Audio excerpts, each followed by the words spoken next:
So I wanted to talk about like two themes. I've been critical of both of these themes actually, so I thought it was a good opportunity to talk about them. And I wanted to start off with the main theme because I really like the latter half of it, like the breakdown, the dissonance part, the do do do do. I think that sounds awesome. It sounds not right. Like it sounds like it shouldn't be happening, like something's wrong like in that, and it's obviously like the intention of that, and I think it works really well. However, I think that for me, I wasn't quite as sold on the main theme as I was like when I heard the Breath of the Wild main theme the first time. I was like, this is perfect, like this is the perfect theme for this game. And I think that the main theme of Tears of the Kingdom probably is the perfect theme for this game too. I guess I just doesn't connect with me as much. It's a little bit too bombastic, and I think I would have liked to see like that breakdown creep in like throughout the piece rather than just like strictly at the end, because it almost reminds me of like when I think of like a bombastic, soaring, awesome theme, I think of like Ballad of the Goddess from Skyward Sword, which Doom, I can't wait till you play. I'm sure you probably know that song is Zelda's Lullaby, right? Yeah. It's in I didn't. I actually didn't know that was Zelda's Lullaby. I was just saying I remember that theme from Smash, and I really like it. Well, it's Zelda's Lullaby backwards. Actually, it's a very cool piece of music. But like so that theme to me is like such an awesome, bombastic, soaring theme, and I don't the Tears of the Kingdom theme doesn't quite hit for me the same way, but I do really love that part at the end. And I think that when you listen to the main like Tears of the Kingdom theme, like not the one that you see in the trailers, but like the full extended version, I don't know if I'm like super down with like the vocal part in that too, like the like the part that plays kind of like once the main theme intro is over. Do you know what I'm talking about? I do. Should I do that again? Yeah, no, I'm good. Okay. You should do it on the ocarina. That ocarina was dusty. I have ew. Yeah, that was a poor choice actually. But yeah, I don't know what do you think about the main theme, Doom? So I'll be honest, I did not take any notes on the main theme or the Ganondorf theme, if I'm being completely honest. I mean, like they're fine themes, but like they weren't like really standout pieces of music for me. Yeah. I will say, that one progression you said you didn't like, that was actually probably the most memorable part of me. That when on the violins, the dun dun dun dun dun dun dun dun dun dun dun dun dun, like I thought that was like a really nice progression. Well, that sounds like the breakdown part. I love that part. Oh, okay, yeah. The part at the end I think sounds like so good. It's just like the opening of it is just, it's a bit too I don't know, bombastic, I feel like, for the setting of the game, or like the initial vibe of the game like was very creepy, right? Like the first trailer. Maybe that's probably just a me thing, but like I think I kind of wanted maybe like a little bit more, almost like if I could use a Metroid reference, like a Metroid Fusion style soundtrack, whereas like almost like a bit of horror element added to it. And the main theme for Tears of the Kingdom went the other direction. Yeah. Kind of like after that prologue cutscene in Fusion, you're not granted with like, a major key like theme. You're granted with, the Metroid theme, and it's creepy, a little more haunting than usual. Like you feel the vacuum of space, the absence of sound. Yeah, Al, I know that you're a big fan, so I'm not trying to rain on anybody's parade here. It's a great piece of music. Something about it just doesn't quite click for me.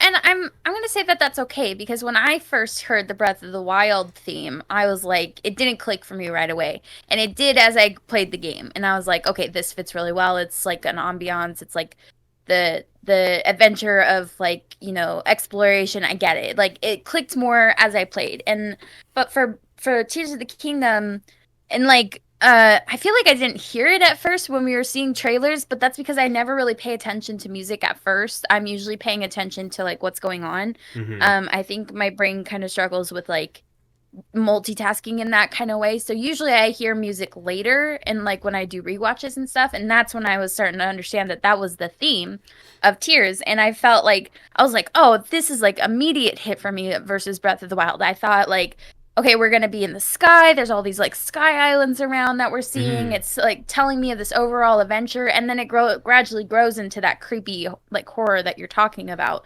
and I'm like, okay, that's going to be like our corpse Ganondorf kind of vibes going on there. The castle's raising in the sky. So, like, I feel like it tells a story in its own. It just isn't what you were hoping for exactly. And I think that's fine. I think that's okay. I want to point out too, like, I do like the theme. Like I really, I do. I can't say that I, like, am in love with it, but I do. Like, if I heard the theme, like, I can hum it right now. I could say, like, and I like it. It's just, it maybe doesn't quite fit the way I exactly hoped. Which I think you're right. I mean, I think that's fine. I think that's fine. My critique about the theme is I feel like it promised more than what we got. I feel like it promised adventuring in the sky and the Zonai. I felt very Zonai vibes from it, like, once we got to know the Zonai a little bit more. But we still barely know anything about the Zonai. The sky was not as, like, as explorable as I thought it was going to be. It was fine. It just wasn't, like, as grand as they, like, made me believe it was going to be. So I feel like it promised a lot. Like, I even felt this vibe in the music. Mm-hmm. But then I was like, I kind of wish, like, I got more Zonai to, like, match this, like, Zonai vibe I'm getting from the song. Or I wish I had more sky to get that vibe I was getting. So I feel like it promised a bit, and that's my only critique about it, really.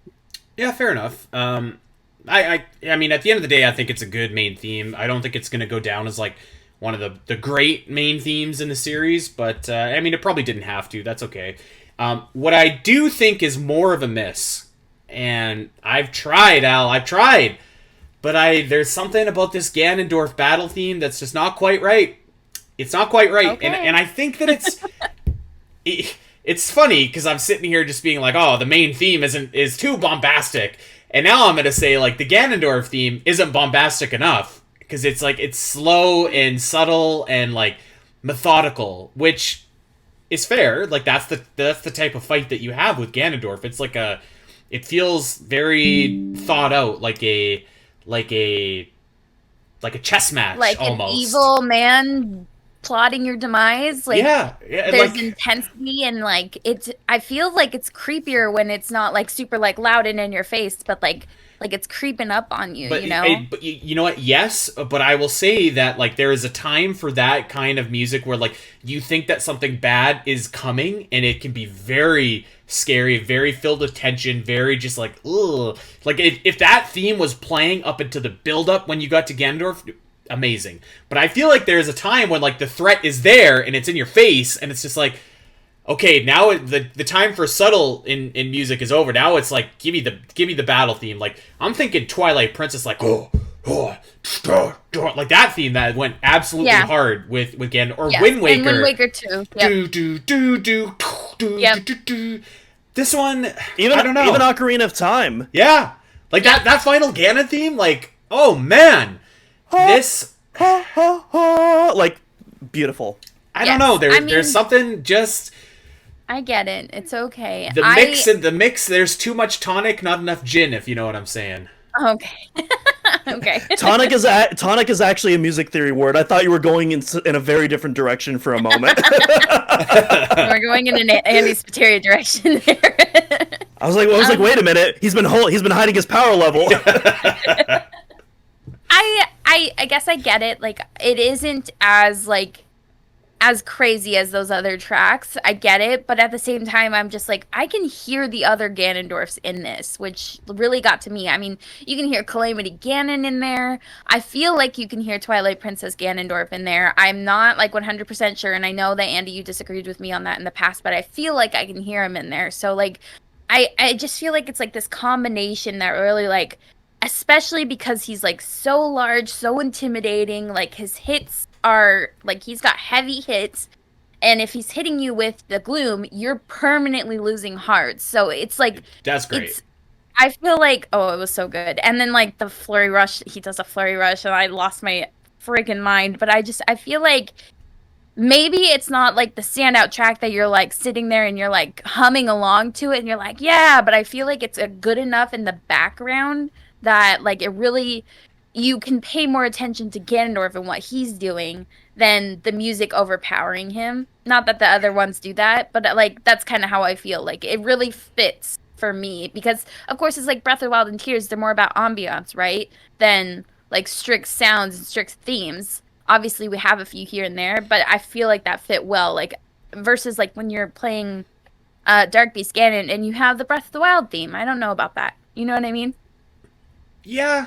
I mean, I don't know that I agree with you, but I see what you're saying, and I think that's fine. Like, I think we were just looking for different things out of that theme, which I guess like almost leads us right into the next conversation about like this game's music versus Breath of the Wild versus like the rest of the series, really, because I feel like this game delivered a very Breath of the Wild, Tears of the Kingdom-esque Ganondorf theme, if that makes sense, because like it like the rest of the series has these like really standout tracks that sound great in the moment, but they sound great listening to them on their own. And I feel like this, these two games, let's just call them the Switch games, rely, they're very ambient, they're very the visuals and what you're doing really have to go together with the music, I think, in order to get like the full meal deal on this one, or on the experience of the music. And I think that like I was looking for more of like that classic, like I want to be able to listen to this if like I'm on the treadmill kind of Ganondorf fight, you know what I mean? And like that's not this. It's a different kind of style. And I will say, because I feel like I've been, and I don't mean to, because like I said, I like the soundtrack of Tears of the Kingdom. I feel like I've been beating up on it a little bit. I will say it took me a long time to really appreciate the soundtrack for Breath of the Wild. But now that I kind of finally got there, I'm just like, you know what? There are these like really great tracks. There's these really great moments, and I'm hoping that it's kind of the same thing with me with Tears of the Kingdom, where it just takes a little bit of time to like fully appreciate them and recognize that they're different. And once you kind of get past like that they're not what you were looking for, you could start appreciating them for what they are. So I'm hoping that that's where I'm at with like things like the Ganondorf theme, or to a lesser extent the main theme, stuff like that. But yeah, I don't know. There are some instances definitely where I'm just like, God, I miss like Ocarina of Time or Twilight Princess or Wind Waker, where they just like gave me a banger against Ganondorf, and like that was all it needed to be. So my thoughts on all this are that, because I'm definitely more in your camp, Andy, but when I think of a final boss theme, I think of culmination, penultimate. Like everything has been leading to this moment. This is the final statement, the final summary, if you will, of everything, of what does this game have to say. And I don't think that the Ganondorf theme, at least in my experience, I mean, Tears of the Kingdom is a fairly open-ended game. People are going to have different experiences. But from my experience, I don't really feel like Ganondorf's theme accurately represented that culmination of my adventure to a degree.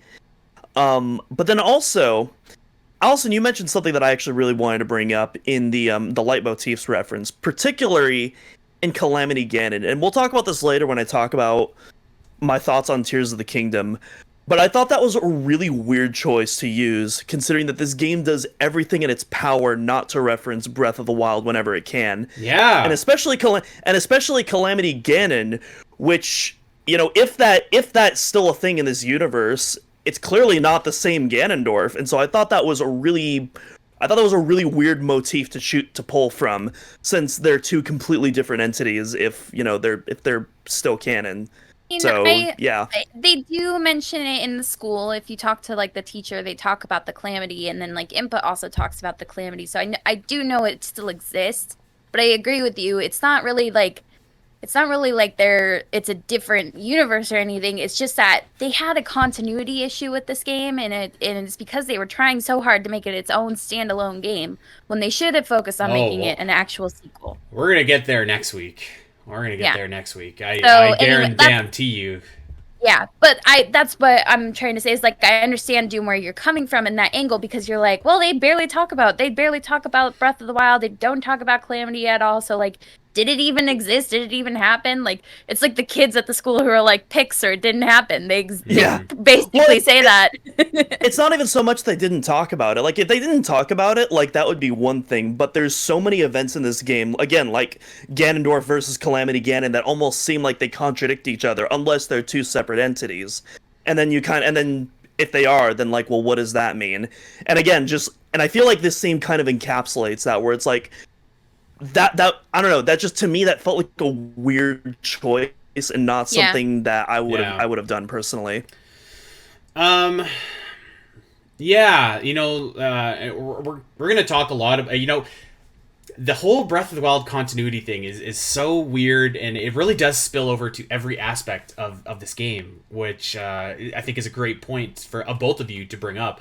And I'm excited to talk more about that next week when we do the full spoiler episode. But I think I agree with both of you. I like that it's referencing Breath of the Wild, but at the same time, it feels weird that it's referencing Breath of the Wild because of how little that game has been referenced. Yeah. So like I'm on both sides of this one. I agree with both of you. So yeah, I think like, I think Tears of the Kingdom has a really solid soundtrack. It sounds great while you're playing. Like, even like the shrine theme, I think sounds like an improvement over like the one that you heard in Breath of the Wild. So like the themes that you hear a lot, I think sound good. I'm hoping that maybe it takes a little while for it to really, I don't know, solidify, I guess, and like maybe like stick out to me much like I said, much with Breath of the Wild. So we'll see, but I think that like for me the soundtrack was solid in this game, and which is, if you could believe it, it'd prove it, because I was one of the people when Breath of the Wild soundtrack came out, I was like, yeah, this thing kind of sucks. So like I'm not saying that about this game at all. Although I do think that there's a lot of leftover music from Breath of the Wild that I would have liked to see maybe like rejigged somehow, or like reimagined or something like that. Even subtly.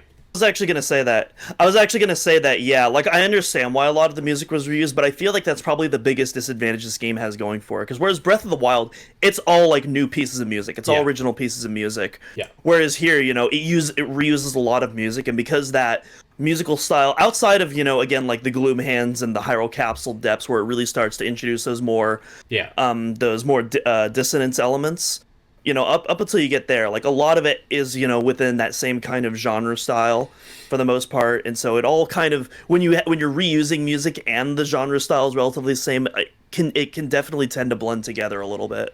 Well, and I think that's probably the Achilles heel to Tears of the Kingdom just in general. Like, is a lot of it is, I don't want to say leftover because that's not right, but like a lot of it is taken from Breath of the Wild. So like kind of like what we were talking about with Koroks. Like, Koroks would have been a fine idea if it wasn't already done in Breath of the Wild. So I think, like, as almost like with what you said about the references to Breath of the Wild and stuff like that, about how it kind of, and the continuity, how it permeates in the whole game. I think, like, that's probably the Achilles heel of this game, is, like, it's impossible to talk about it without talking about Breath of the Wild in the same breath. Mm-hmm. No pun intended.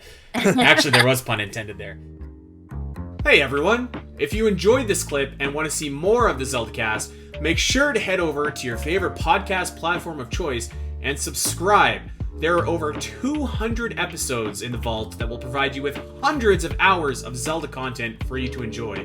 You can listen to us when you're on a walk, fighting Ganon, trying to sleep, whatever. And if you want to see these shows as they happen, make sure to head over to twitch.tv/the Zelda Cast, where you can watch our beautiful faces talk about Zelda every single week.